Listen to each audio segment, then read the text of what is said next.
auction price guide itu pengertiannya itu mereka akan mulai auction itu dari angka itu, nilai terendah. Bukan berarti ownernya mau jual di angka segitu. Mereka bisa beli pakai student visa bisa beli. Tapi kalau beli pakai student visa, mereka nggak bisa treat property itu sebagai investment. Because you buying under student visa condition. I see. Begitu student visa kamu habis, kamu mesti jual itu properti. Kamu nggak boleh sewain. Nah, itu bisa dipertahankan. Nah, ini Bisa tips yang bagus dipertahankan. banget nih. Iya. Nggak pernah dengar soalnya.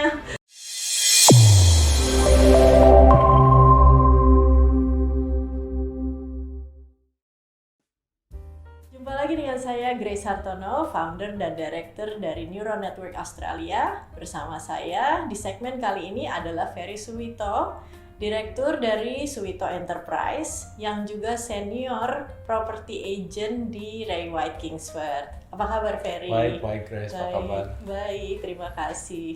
Ini Ferry yang sudah berkecimpung di bidang ini selama 15 tahun. Dan kita sebenarnya saat ini ada di properti second hand ya. Namanya apartemen kali ini ya, apartemen di Waterloo dengan pemandangan yang sangat-sangat indah. Ini 3 kamar ya ini ya? Betul, 3 kamar plus study yang salah satu yang sedang dipasarkan oleh Ferry saat ini. Jadi kalau ada yang berminat silahkan menghubungi Ferry langsung di Ray White Kingsford. Ya, kali ini di segmen saat ini kita akan membahas terkait dengan second hand property. Bagaimana kalau menurut Ferry keuntungan dan ya kan negatif positif dari membeli second hand? Untuk calon-calon pembeli yang ingin membeli second hand property atau existing property kita sebutnya ya, itu mesti tahu prosesnya seperti apa. Proses dari pertama sampai akhir. Jadi saya selalu bilang sama klien calon pembeli, sebelum kamu mulai cari properti, kamu mesti finance-nya dulu mesti diberesin. Ya. Kalau enggak kamu akan bingung sendiri nanti kalau sebelum finance kamu udah lihat properti itu banyak sekali di luar situ in term of price range. Ya, jadi kamu mesti benar-benar tanya diri sendiri, oke saya butuhnya apa, lokasi di mana.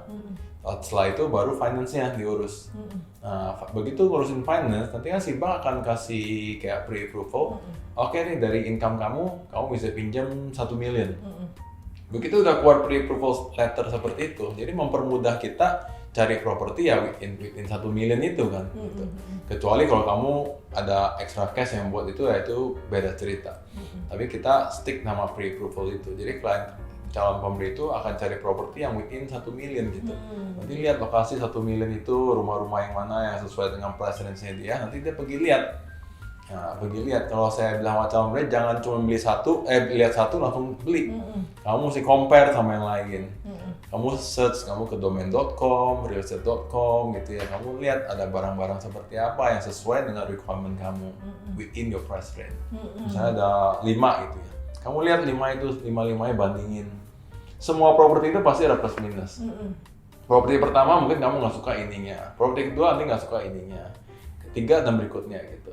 Pada akhirnya kamu itu nanti mesti balance antara yang positif sama negatif, karena kamu nggak akan dapat properti yang perfect sesuai dengan 100% keinginan kamu.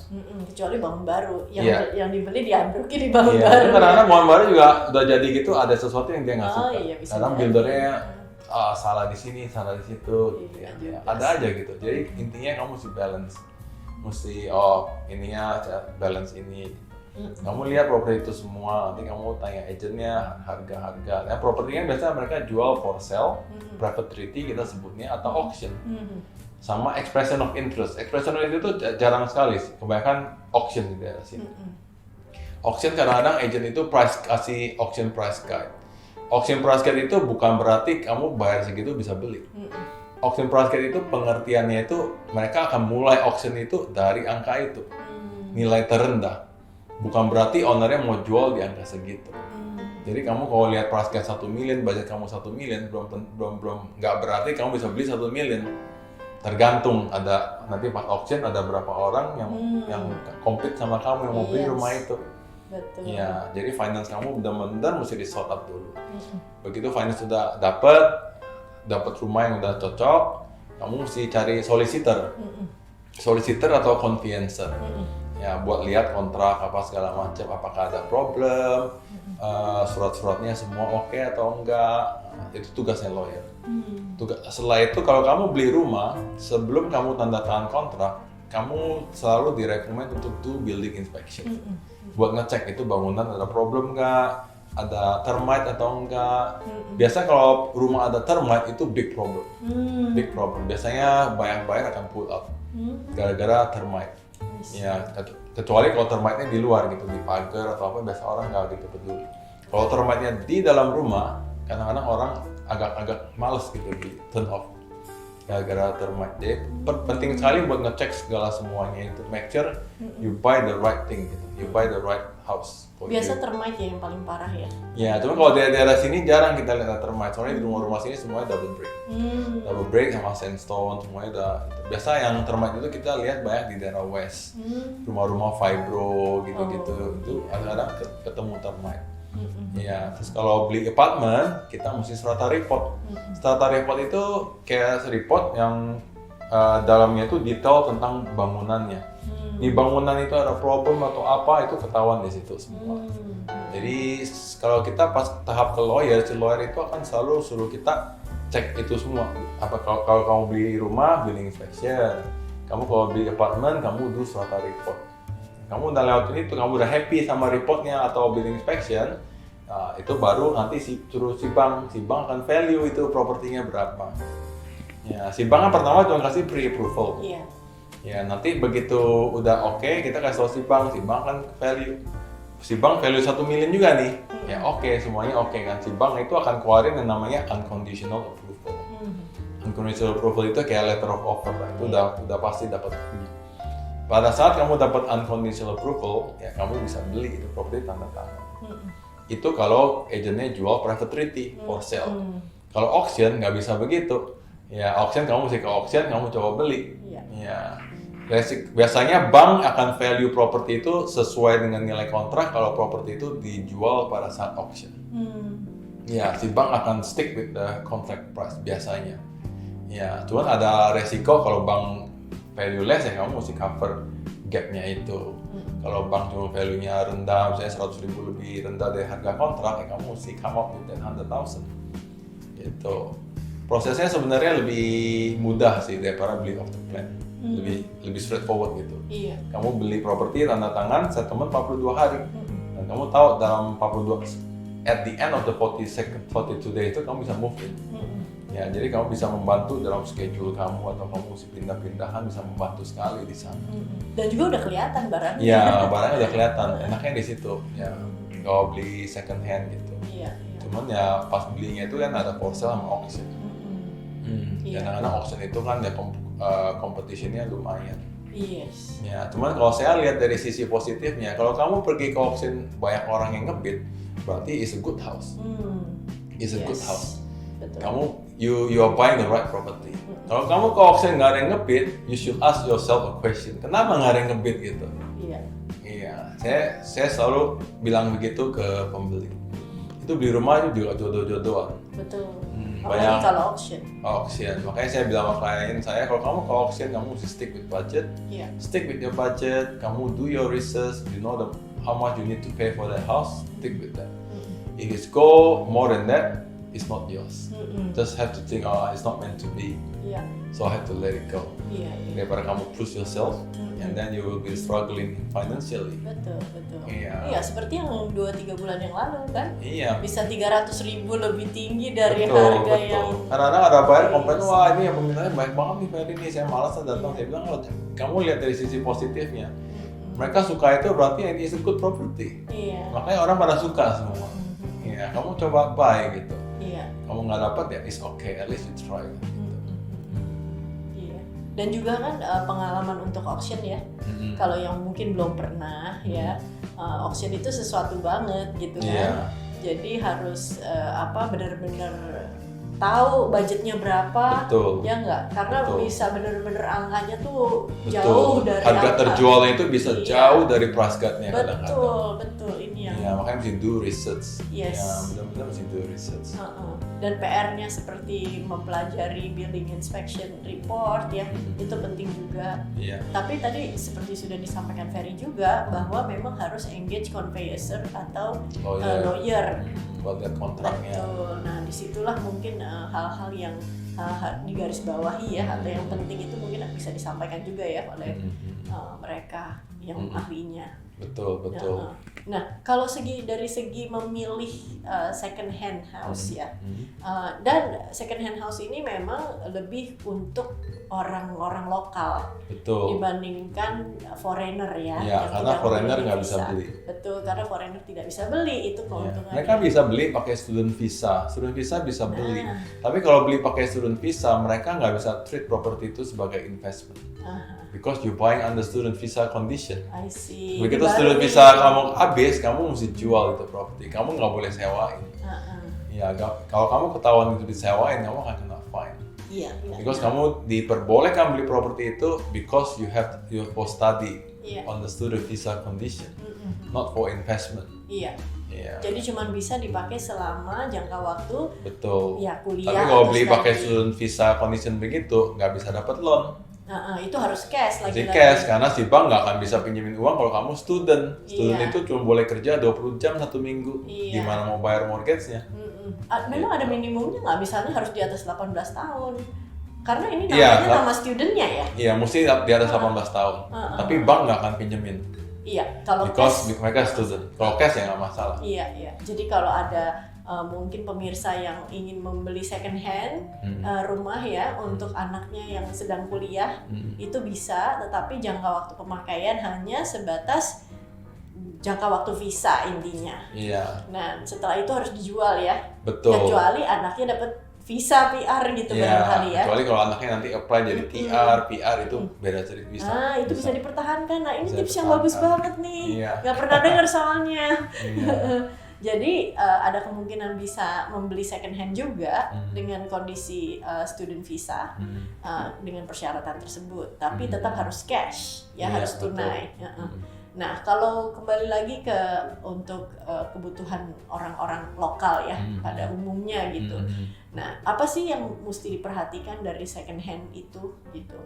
Second hand itu sebenarnya dari lokasi, tapi lokasi itu preference masing-masing relatif, masing-masing buyer itu mereka punya wishlist kita namanya itu, mereka ada wishlistnya mereka. I need to be here because my children go to school here. Mereka ada wishlistnya. Makanya tiap properti yang kita pegang itu pasti ada pembelinya.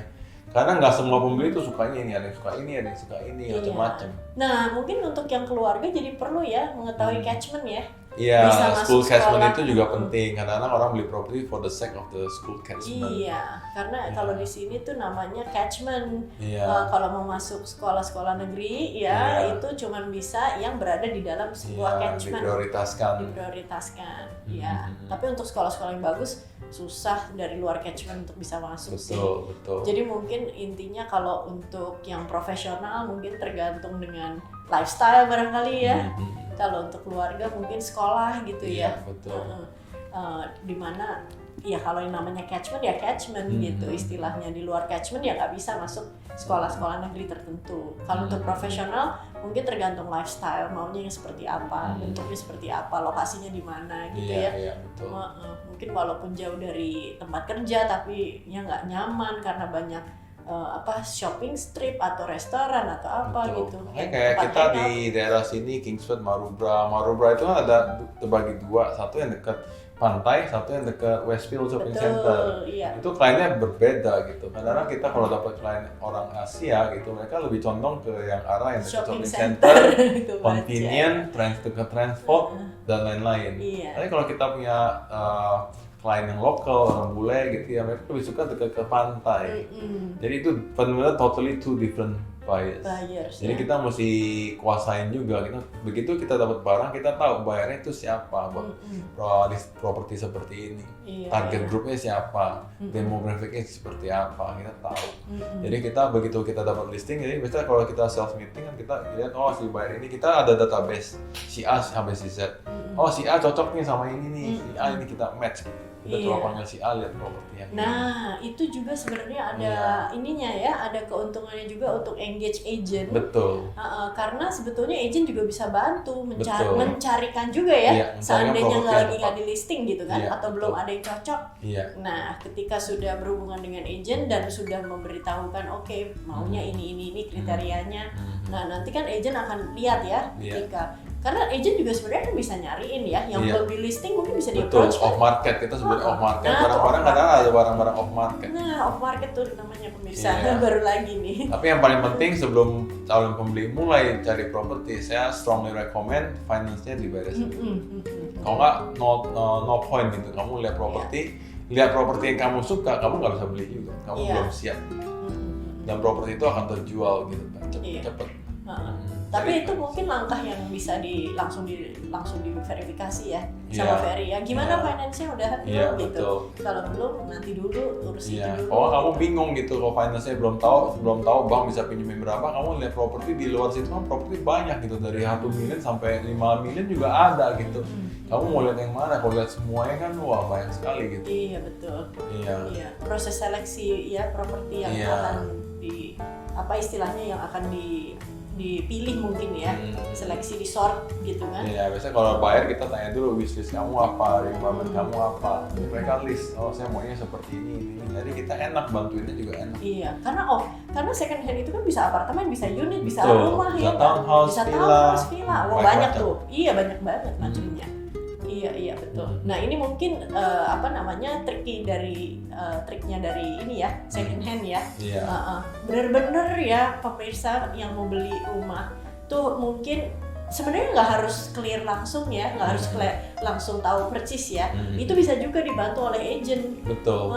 Yang penting finance kamu udah tahu berapa, kamu udah ada budget in your mind. Kita enak, aren kamunya enak kemana. Karena sebenarnya kan ada hal yang harus diperhitungkan juga loh. Setelah memilih antara townhouse, unit, apartemen, rumah, itu kan nanti kan biaya maintenance-nya beda loh. Kalau unitnya nggak seperti apa, apartemen biasa lebih mahal karena fasilitas, rumah seperti apa, itu juga. Susunannya kan yang paling mahal kan memang freestanding home. Nah, itu paling mahal. Kedua itu semi atau duplex kita sebutnya. Yang semacam townhouse gitu ya? Enggak, duplex itu satu rumah dibagi dua. Oh, yang satu rumah dibagi dua. Iya, satu atap bagi dua, share atap gitu ya, dua rumah. Itu semi atau duplex. Ketiga itu properti townhouse atau villa. Keempat itu unit. Unit itu kayak di small block gitu-gitu.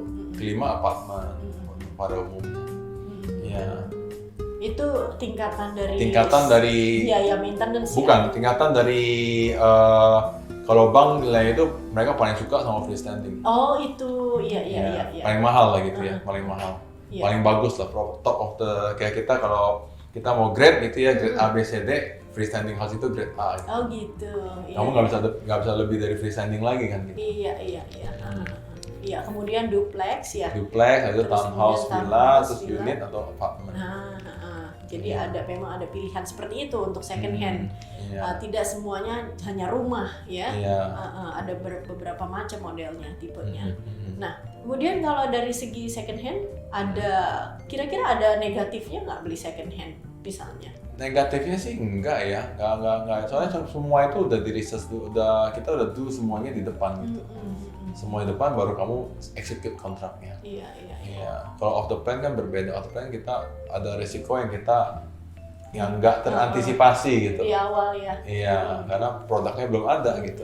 Kalau second hand sebenarnya you get what you see. Iya, betul. Cuman mungkin bedanya ya harus dipahami building inspection-nya ya. Betul. Misalnya seperti tadi kan kalau ada termite, itu yang paling benar-benar mungkin harus dihindari barangkali ya. Biasa orang kalau ketemu udah lihat termite itu udah agak males gitu ya. Nah selain termite apa lagi? Biasa building defect gitu. Kalau rumah-rumah biasa sih ada ya, kita kategorinya itu minor defect, major defect. Minor defect ya semua rumah ada lah. Kayak crack dikit-dikit gitu ada lah. Kalau sampai ada major defect structural, nah itu kayak buyers aware gitu, mesti Iya. kayak warning lah gitu ya. Kita lihat sejauh apa parahnya itu structural isunya. Ya. Iya. Nah, kalau sudah misalnya di building report sudah terlihat ya, ada major defect, tapi udah suka nih sama rumahnya, terus gimana dong?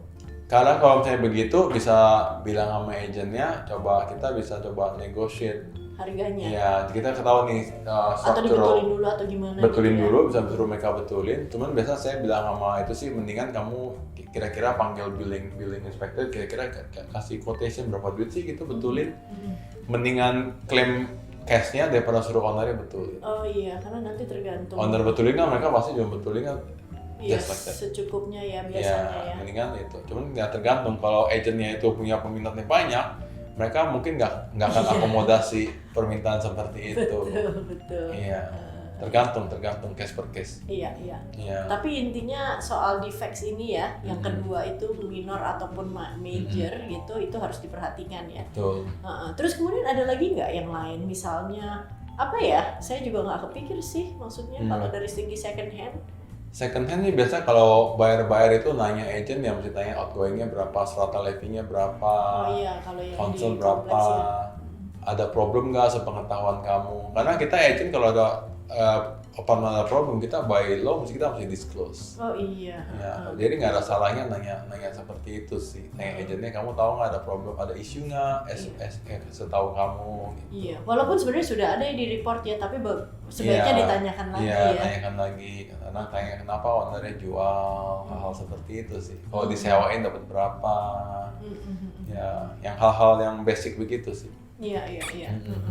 Jadi penting juga pemirsa. Jadi tugasnya agent di inspection itu kan dia sebagai kayak pusat informasi gitu. Kalau ada pertanyaan apa ya, that's why the agent is that for. Iya, itu juga pentingnya sekali lagi ya kan, agent yang kompeten, yang punya pengetahuan di terkait dengan produknya itu sendiri secara umum maupun secara khusus ya. Dan juga bisa dibantu oleh property agentnya untuk mencarikan yang sesuai dengan kebutuhan. Betul. Ya, dan kalau jika ada hal-hal yang memang harus diperhatikan, seperti kalau di building defects atau mungkin strata ya, walaupun kan strata kan bervariasi sekali ya, tergantung dari fasilitas. Jadi memang sekali lagi meeting di awal ini memang selalu penting ya. Karena berkaitan bukan dengan cuma datang ke agent terus mau beli gitu kan. Betul, nggak segampang itu. Banyak nggak sesimpel itu. Banyak yang memang harus dipersiapkan dan juga harus diantisipasi dan harus ada solusinya kan. Kalau sampai terjadi hal seperti ini seperti apa gitu. Ya, dan pilihannya juga ada beberapa macam kan ternyata. Jadi mungkin bisa dibantu oleh agent untuk lebih istilahnya clear ya. Sebenarnya butuhnya apa sih gitu. Betul. Mau investor ataupun owner occupier ya, yang pemakai langsung. Nah, kalau dari segi yang lain-lainnya ada lagi mungkin? Saya rasa enggak ya, soalnya second hand itu lebih simple sih, lebih straightforward. Karena sudah kelihatan barangnya dan ada laporan-laporannya. Jadi semua itu berbalik sebenarnya ke buyer. Bagaimana kamu research, lokasi kamu tentuin, dari rumah-rumah itu yang paling cocok buat kamu yang mana, dari sisi harga, dari sisi rumahnya gitu. Semua lebih ke buyernya sendiri sih. Ya, tugas agent itu cuma kayak sebagai pusat informasi aja, mengakomodasi, akomodir itu mereka requestnya mau apa, nego atau apa. Mungkin seperti itu. Tinggal mungkin hal-hal lain yang juga sebenarnya bisa di research sendiri itu adalah akses ya, seperti akses transportasi, akses fasilitas seperti rumah sakit dan sebagainya. Iya, betul. Itu juga mungkin akan menjadi, tapi itu akhirnya menjadi salah satu variabel yang menentukan nilai rumahnya ya. Betul. Karena kalau deket transport tentu lebih mahal, deket rumah sakit tambah lagi gitu kan. Biasanya buyer ini kalau udah di market udah sebulan, 2 bulan mereka udah tahu. Ya, mereka udah tahu ada gambaran harga market tuh berapa. Karena kayak lihat banyak buyer tuh mereka lebih tahu daripada agent gitu. Saya mereka tiap hari di komputer ngecek market. Nah, kalau misalnya nih ya, kan sering juga terjadi, aduh pengennya nih belinya di Kingsford, tapi ternyata nggak kebeli gitu kan, karena semuanya di atas budget gitu. Iya. Nah itu bagaimana tuh biasanya solusinya? Makanya saya selalu bilang sama buyer, kamu nggak boleh terlalu fussy atau terlalu picky juga. Oh gitu ya. Kalau kamu terlalu picky, maunya ini, maunya itu, nggak bisa di-balance gitu ya, kamu enak nggak akan beli properti. If you keep itu ya, semua properti itu kan saya bilang tadi nggak ada yang perfect. Pasti kamu mesti balance out. Kamu mesti just buy, and then kalau kamu beriringan waktu kan itu kalau properti kan pasti ngikut harganya. Kalau kamu nggak suka properti itu 5 years later kamu bisa sell, ganti yang lain. Tapi nilai properti kamu ngikut. Iya, tetap naik terus. Iya, daripada kamu pegang uang 2 million, 10 tahun lagi 2 million kamu nggak akan kebeli rumah. Nggak akan kebeli. Tapi kalau 2 million ini kamu beli rumah dulu sekarang, 10 tahun kemudian kamu mau beli rumah yang gedean, rumah yang kamu sekarang kan pasti nilainya udah ngikut juga. Yes. Ngikut juga, kamu tinggal pindah ke rumah yang gedean. Iya. Jangan terlalu picky juga. Soalnya banyak pas home buyer itu they do research too much, researchnya juga nggak boleh over too much juga. Iya. Harus ini ya, sebenarnya harus ketemu ya Iya. Harus negosiasi dengan diri sendiri gitu. Iya, nggak bisa terlalu gimana gitu. So maunya mesti ada ini, mesti kadang-kadang mesti sacrifice, nggak apa-apa deh, nggak ada ini nggak apa-apa. Tapi plusnya ini loh. Yes. Misalnya plusnya ada 9, minusnya cuma 2, ya udahlah gitu. Nggak bisa plusnya 10, minusnya 0 gitu. Very unlikely ketemu properti itu kayak perfect gitu. banget. Itu perfect banget. Iya. Pasti ada negatifnya, pasti ada. Pasti ada yang kamu nggak suka. Iya. Ya sebetulnya kalau soal second hand property cukup straightforward ya, Fer ya. Dasar-dasarnya semua sama, intinya finansial. Semua itu berbalik lagi ke lokasi sih. Kalau kita beli rumah ya, kalau beli apartemen sih beda. Kalau beli rumah saya selalu bilang sama klien saya, kamu beli lokasi, jangan lihat rumahnya sebenarnya. Tapi kadang-kadang saya klien-klien kayak orang Indo, orang-orang Asia, dia lihat rumah dulu, lokasi nomor 2. Rumahnya bagus, lokasi, udahlah gitu. Saya suka rumahnya. Saya bilang salah kamu mestinya lokasinya bagus, rumah itu aksesoris. Lokasi kamu tanah itu ya. Bangunannya kamu nggak suka, kamu bisa demolish, kamu bangun rumah yang kamu mau.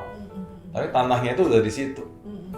Karena yang naik tanahnya ya. Iya, kadang orang yang Asia gitu kayak orang Indo, banyak yang tinggal di Indo gitu, kalau ke Kingsford lihat rumah tua gitu, malas gitu. Aduh, rumahnya tua kok mahal gitu ya. Tapi kalau kita bawa yang jauh ke Kellyville, rumah bagus-bagus gitu, mereka wah bagus ya gitu. Lokasi nomor 2. Ya, yang penting rumah ini dulu bagus. Lokasinya ya udahlah, gitulah lokasi udahlah gitu. Kadang-kadang kebalik. Iya.